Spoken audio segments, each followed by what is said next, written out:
አጠገባችሁ ያለውን ሰው ድንጋዩን አንሱት በሉስ። ኢየሱስ ያዘዘው ትእዛዝ ማካፍላችሁ ርዕስ እሱ ነው። ድንጋዩን አንሱት። ከጎን ያለውን ሰው ድንጋዩ ይነሳል። የጭንገፋ ድንጋይ፣ የኪሳራ ድንጋይ፣ የሟርት ድንጋይ፣ የሐዘን ድንጋይ እጅሽ ዘርጊና ይነሳል በይ። ሰፈር ሟርት ያለ ሰፈር ውስጥ ያለ ፈልፈላው የጫነብን ድንጋይ፣ ተኝተሽ የተጫነብሽ ድንጋይ፣ አቤት አቤት አቤት።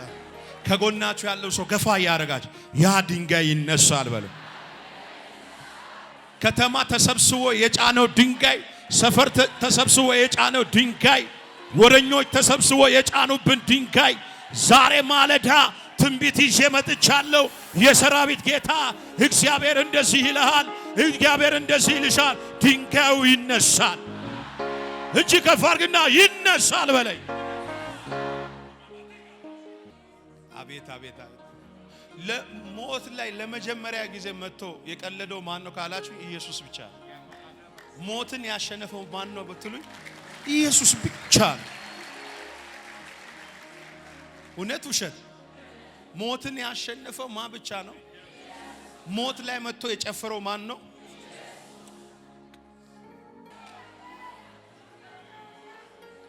አልዓዛርን ቀብሮ ከተመለሱ በኋላ አስከባሪዎች ውስጥ ምናልባት አንዳንዱ ቀበር ነው አይደል?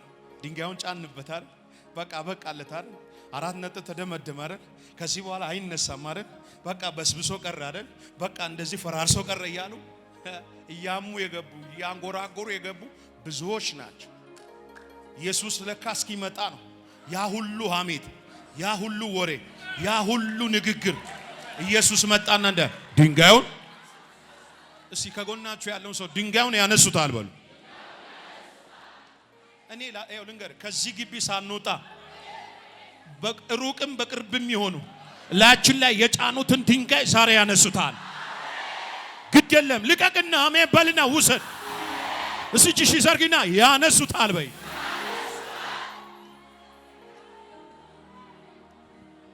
ካንዳንዶቻችሁ ላይፍ ውስጥ፣ ካንዳንዶቻችሁ ትዳር ውስጥ፣ ካንዳንዶቻችሁ ጤና ውስጥ፣ ካንዳንዶቻችሁ ስራ ውስጥ፣ ካንዳንዶቻችሁ የህይወታችሁ መንገድ ውስጥ ሰው ይሁን ሰይጣን ይሁን አምጥቶ የጫነባችሁ የበሽታ ድንጋይ፣ የጭንገፋ ድንጋይ፣ የውርደት ድንጋይ፣ የውድቀት ድንጋይ ጌታ ኢየሱስ ምስክሬ እኔን እግዚአብሔር ነብይ ብሎ ቀብቶኝ ከሆነ ዛሬ ይሄ ቀን የወጣችዋ ጀንበር ሳትጠርቅ ከመንገዳችሁ ላይ ድንጋዩን እግዚአብሔር ይገለብጠዋል።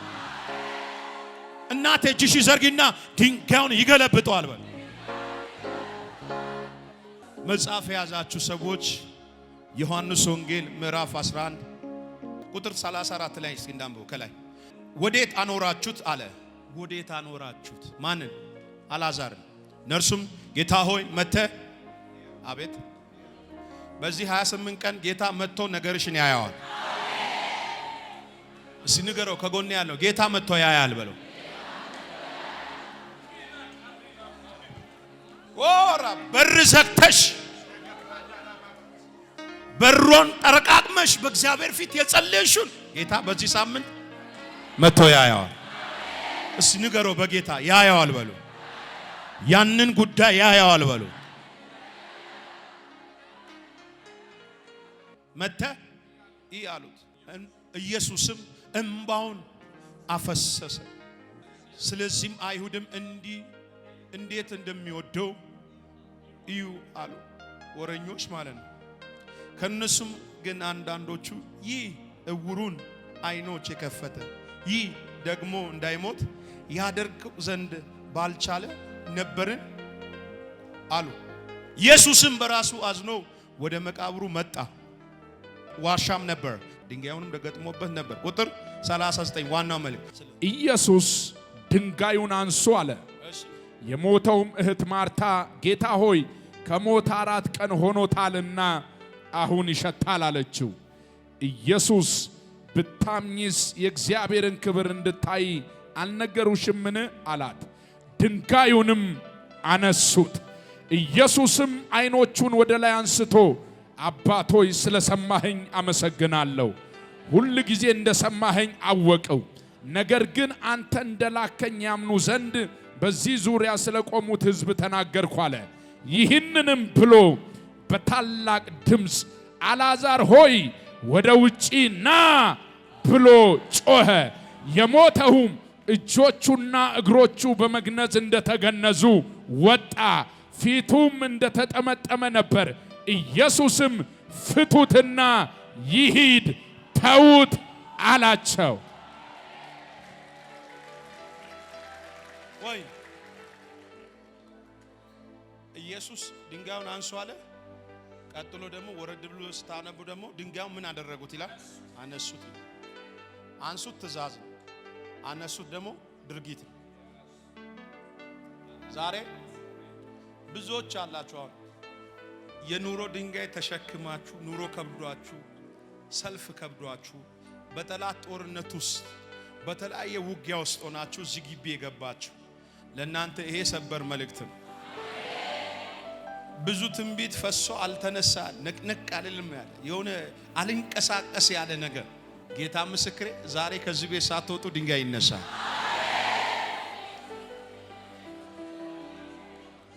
ዋጋ ያስከፈለሽ ባይዘው በደንብ ስሙ። ጌታ ኢየሱስ ክርስቶስ ብዙ ጊዜ ይህን ታሪክ አገልግላችኋል ወይም ሰምታችሁ ይሆናል። ጌታ ኢየሱስ በጠሩት ቀን ታሞ በነበረ ሰዓት አልመጣም፣ በሞተ ሰዓት ነው የመጣው። እና ኢየሱስ ክርስቶስ በሞተ ሰዓት የመጣው ለምንድን ነው ካላችሁ አልዓዛር በሕይወት በነበረበት ዘመን ቁም ነገር ሰርቶ አያውቅም። ሰምታችሁ ያ ቁም ነገር ሰርቶ አያውቅም። ኢየሱስ በአልዓዛር ቁም ነገር እንዲሰራ ስለፈለገ ኢየሱስም ከአብ የተጠራ የአብ ልጅ እንደሆነ አይሁዶችን ሊያሳምናቸው ስለፈለገ የሚገርማችሁ ነገር ይሄ 11ኛው ምዕራፍ እስኪደርስበት ምዕራፍ 10 ምዕራፍ 9 ምዕራፍ 8 እግር በእግር አይሁዶች እየተከተሉ ኢየሱስን የሚከሱበት ኢየሱስ እኔ ከሰማይ የመጣው እንጀራ ነኝ፣ ከአብ ተልኬ የመጣው እንደዚህ መልእክተኛ ነብይ ነኝ፣ ከላይ የሆንኩ ነብይ ነኝ እያለ እያስተማራቸው ሊሰሙት ወይም ሊያምኑት አልቻለም። ለዚህ ኢየሱስ ከአብ ተልኮ የመጣ የአብ እንጀራ እንደሆነ ወይም የአብ ልጅ እንደሆነ የሚያሳምን ነገር ስለሚፈልጉ ኢየሱስ ክርስቶስ የነሱን ሥርዓትና ሕግ የሚጥስ ሚራክል ማድረግ ፈለገ። ለዚህ ይህን ሚራክል ማድረግ ስለፈለገ ምዕራፍ 11 ላይ ወንድሙ የሚወደው ወዳጁ አልዓዛር ታሞ ነበር ይላል። ማርታና ማርያም ጥሪ ያቀረቡል እና የምትወደው አልዓዛር በጠና ታሟልና መጥተህ እጅን ጫንበት ቢሉት ኢየሱስ ሊመጣ አልቻለም።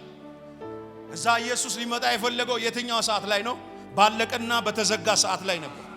ለምንድን ነው ሲባል ከሰማይ የመጣ እንጀራ የአብ ልጅ እንደሆነ መለኮት እንደሆነ ከሰማይ የመጣ የጸጋ ቃል እንደሆነ ሊገልጥላቸው ፈለገ ይላል። ከዛ ባበቃና ባለቀ ሰዓት ላይ አራተኛው ቀን ላይ አይሁዶች የአንድ ሰው ነፍስ ከአራተኛ ቀን በኋላ ወደ አምላክ ትሄዳለች ብሎ በሚያምኑ የሰው አይን የሚፈርስበት የሰው አካል የሚፈራርስበት በዛችሁ በአራተኛ ቀን በሥርዓታቸው በሚያምኑባት ቀን ላይ ኢየሱስ መጣና እንደዚያ ድንጋዩን ዛሬ ሰፈር ላይ የምትኖሩበት ከተማ ላይ የምትኖሩበት ሀገር ላይ እጅ እየጠቆሙ እጃቸውን እየዘረጉ ስም የሰጠዋችሁ ስም የሰየመዋችሁ አንቺ ኢየሱስን ተከትለሽ ምን ሆነልሽ ለሚሉ ለነዛ ሟርተኞች መልስ የሚሆን ተአምራት ዛሬ በቤትሽ ይጀመራል። አልገባችሁም መሰለኝ? እስቲ አንዴ እጅ ከፍ አድርግና ተአምራቱ ዛሬ ይጀምራል በለኝ። በህይወቴ ላይ ተአምራቱ ይጀምራል በለኝ። ራካቶባያ ይኸው ስማኝማ፣ ያው እግዚአብሔር ምስክሬ ነው የምላችሁ በዚህ 28 ቀን ውስጥ እግዚአብሔር ሰው የሚደነቅበት እጁን በአፉ እንደዚህ የሚጭንበት መነጋገሪያ የሆነ ተአምራት መስፍኔ ላይ አንቺ ላይ እኔ ላይ አንተ ላይ እግዚአብሔር ያደርጋል። የጠራህ እግዚአብሔር ያደርጋል። ማለዳዬን የሰጠሁት እግዚአብሔር ያደርጋል። እስቲ ከጎኔ ያለውን ሰው እግዚአብሔር ተአምራት ያደርጋል በል። ኦፎል መጀመሪያ ሲጠሩት ኢየሱስ አልዓዛርን መጥቶ እንዲጠይቅ ነው። ሁለተኛ ላይ ኢየሱስ ሲመጣ ሊጠይቅ ሳይሆን ሊያስነሳ ነው የመጣው። ዘማሪውን ብላ ልጠይቀኝ መተህ የለም። አሁን እስከ ዛሬ ኢየሱስ ሲጠይቃችሁ ነው ቆዩ። ከዚህ ፕሮግራም በኋላ ኢየሱስ ሊጠይቃችሁ ሳይሆን ነገራችሁን ሊያነሳ ይመጣል። ዛሬ ከዚህ ቤት ስትወጡ እግዚአብሔር ምስክሬ ነው፣ ስማችሁን አድራሻችሁን የሚቀይር ታሪካችሁን የሚቀይር ነገያችሁን የሚቀይር የእግዚአብሔር ተአምራት ያገኛቸዋል። ጨብጦና የእግዚአብሔር ተአምራት ያገኛሃል በል። ዜናው ይቀየራል በሉስ። ወሬው ይቀየራል በለኝ። በዚህ 30 ቀን በእኛ ሰፈር ወሬ ይቀየራል። አራራራራራ ንገሩት። በእኔ ሰፈር ወሬ ይቀየራል በል። የስ ለሐዘን የተተከለ ድንኳን ለምስጋና ይቀየራል። ለውርደት የተተከለ ድንኳን ለክብር ይቀየራል። ለሽንፈት የተተከለ ድንኳን ለክብር ይቀየራል። እሺ በጌታ ብድግ በልና ወሬው ይቀየራል በል። ናታራያ ቲናማዳጋዱሳ ወሬው ተቀየረ። ዘራፍ እዚህ ቤት የሆነ ነገር አለ። እናት ዓለም ትንቢት ይዤልህ እኮ ነው የመጣው። ጌታ ምስክሬ ነው ምላችሁ። እግዚአብሔር እንደዚህ ይላችኋል፣ በእናንተ ላይ ሊወራ ያለውን ወሬ ጌታ ይቀይራል። 23 ሰዎች ጣቢያው ሲቀየርላችኋል። ምንም የላትም የተባለችው ብድግ ብላ ስትወጣ ወይኔ አንድ ሰው ለምን አሜን አይለኝም? ልክ ኢያሪስ ቤት ሲገባ ሲንጫጩ የነበሩት ተኝታለች እንጂ አልሞተችም ሲል ሲቀሰቅህ ጣይንታ ተነሺ ስላት ወዳውን ሳቁ ይላል። ጌታ ምስክሬ ነው ምላችሁ። ሊስቁብን ዳር ላይ ያሉ ሊያፌዙብን ዳር ላይ ያሉ ጌታ ምስክሬ ነው ምላችሁ። በዚህ 28 ቀን በኔ ትዳር ላይ አይስቁም፣ በኔ አገልግሎት ላይ አይስቁም፣ በኔ አገልግሎት ላይ ባንቺ ነገር ላይ ጌታ ምስክሬ እግዚአብሔር ዛሬ ጣቢያቸውን ያስቀይራል። ልቀቅና አሜን በል በጌታ። እስቲ ከኔ ጋር ድንጋዩን ያነሱታል።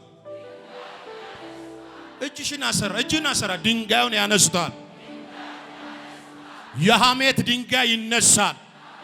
የጭንገፋ ድንጋይ ይነሳል።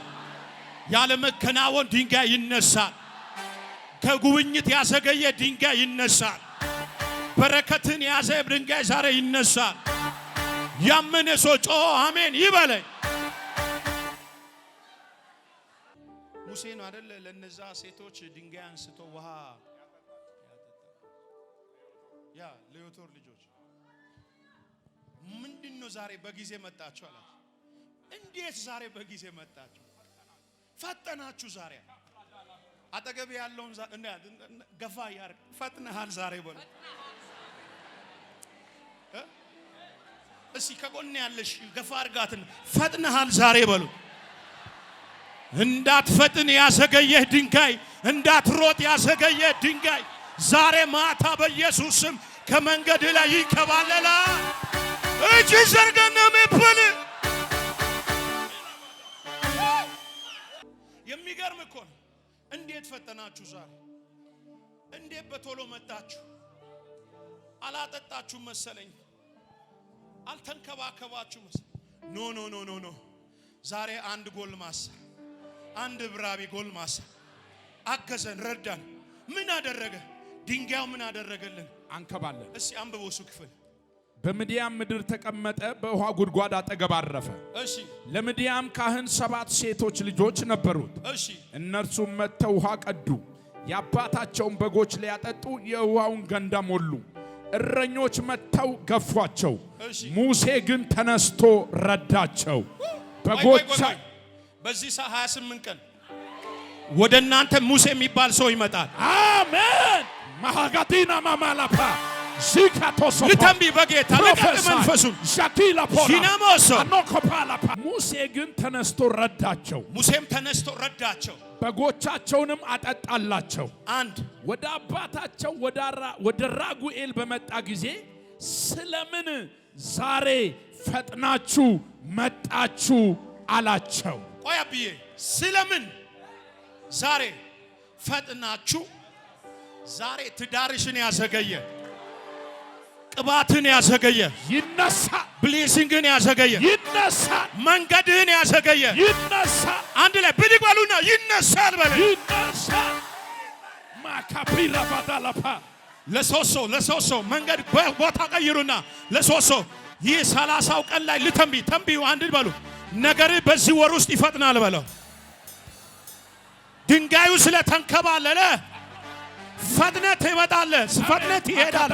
ህይወት ይፈጥናል፣ አገልግሎት ይፈጥናል፣ መስፍኔ ሩጫ ይፈጥናል፣ መንገድ ይፈጥናል። ወረኛ ያየ ሟርተኛ ያየ ደጋሚ ያየ አረ በጌታ ስለምን ዛሬ ፈጥናችሁ መጣችሁ? ይኸው ንገረው አጠገቤ ያለውን ሰው እንዲያል ከዚህ በኋላ ነገሬ ይፈጥናል በለው። ላይፍህ ይፈጥናል፣ ህይወትህ ይፈጥናል። ያዘገየ ተመቷል፣ ድንጋዩ ተነስቷል። አብዬ ድንጋዩ ተነስቷል፣ ከቤትህ ተነስቷል፣ ከልጆች ላይ ተነስቷል፣ ከቅባት ላይ ተነስቷል፣ ከፋይናንስ ላይ ተነስቷል፣ ከዴስትኒ ላይ ተነስቷል። ውሰድ አሜበልና ስለልና ውሰድ፣ የመጨረሻ ውሰድ። እጄን እንዲህ ብላችሁ ተነስቷል። አንሳው፣ 1 2 የመጨረሻ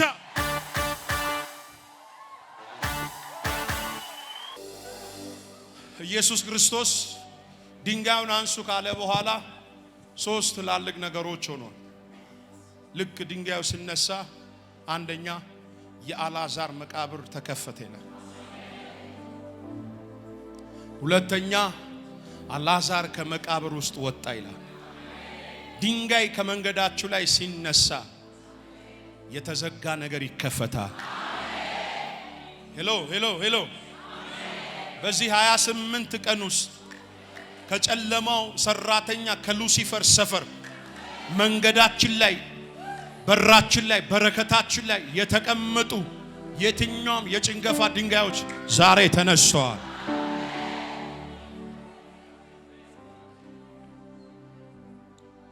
የሚገርም ነው። ሶስተኛው ልክ መቃብሩ ከተከፈተ በኋላ እግዚአብሔር ልጅ ኢየሱስ አልዓዛርን ወደ ውጪ ጠራው። የሚገርማችሁ ነገር ድንጋዩ ሲነሳ ሶስተኛ የሆነው ሚራክል አልዓዛርን ጌታ ኢየሱስ ከተገነዘበት መገነዣ ፈታው ይላል። በዚህ 28 ቀን ውስጥ ከመንገድ የሚነሳው ድንጋይ ሲነሳ ነገሬ ይፈታል። አጠገባችሁ ያለውን ሰው ድንጋዩ ሲነሳ ነገሬ ይፈታል በለው።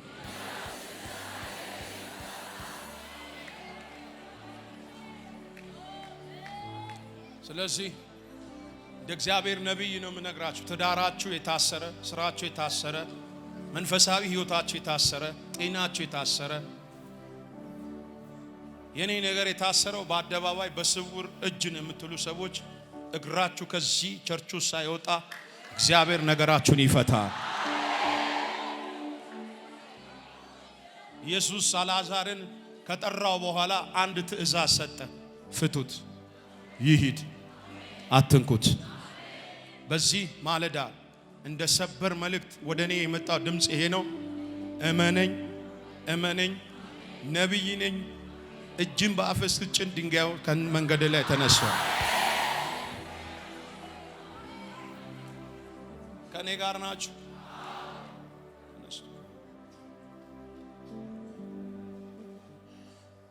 ዮሐንስ 11 ላይ ነው። ዮሐንስ 8 ላይ ደግሞ ያቻ መንዝራ ስታመነዝር የተገኘችዋን ያዟትና በድንጋይ ሊወግራት ሲሉ ኢየሱስ እንዲያ ከናንተ መካከል ኃጢአትን ያልሰራ ሰው ካለ ቀድሞ ይውገራት። ድንጋዩን እየጣሉ ይላል ሊወግሯት ሊጭኑባት ያለውን ድንጋይ እየጣሉ አንድ ባንዳቸው ወጡ ሄዱ ይላል። በዚህ 28 ቀን ውስጥ ጌታ ኢየሱስ ምስክሬ እኔ አላውቅም። መንፈስ ዓለም ይሄንን አውጅ ነው ያለ። ከዚህ ቤት ሳትወጪ እግዚአብሔር ከመንገድሽ ላይ ሊወግርሽ የወጣውን ድንጋይ ያስተላል።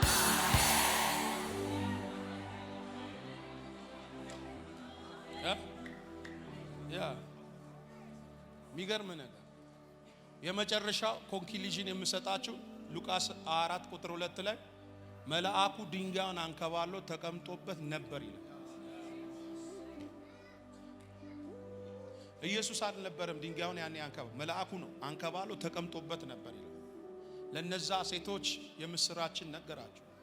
ሕያዋን በሙታን መካከል ስለምን ትፈልጉታላችሁ? ይኸው ድንጋዩን እኔ አንከባልያለሁ፣ ግቡና እዩ መቃብሩ ባዶ ነው አላቸው።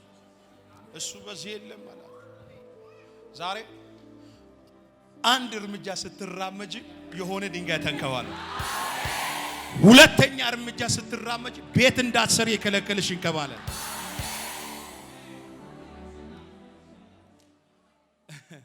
እግዚአብሔር ምሮን ነው እኮ ይቆም ነው እንጂ እኮ ሳንሞት እኮ ስንት ድንጋይ ጭኖብናል። አልሰማችሁ? ምሮን እኮ ነው ያለ። ቡና እየጠጡ ስንት ድንጋይ ነው የጫኑብን። ቡና እየጠጣሽ አገር ሰላም ነው ብለሽ ቀለሊ ስንት ድንጋይ የጫኑ ነው እየገለበጠልን። አንዳንዱን ራሱ ሌሊት እየሄደ ላባን እንዳናገር ሂድና አንሳ እያለ ለተቆምላችሁ ስንት ድንጋይ። ስለዚህ እዚህ ቤት ውስጥ ያላችሁ እመኑኝ፣ አንድ በአንዱን ድንጋይ እግዚአብሔር ያስነሳቸዋል። ደስተኛ ናችሁ? ኢየሱስ ወደ አልዓዛር የመጣው ሊጠይቀው ሳይሆን ሊያስነሳው ነው። አስነስቶ ሰጥቷቸው ሄደ። በዚህ 30 ቀን እግዚአብሔር ነገራችሁን ከሞተበት ያስነሳ።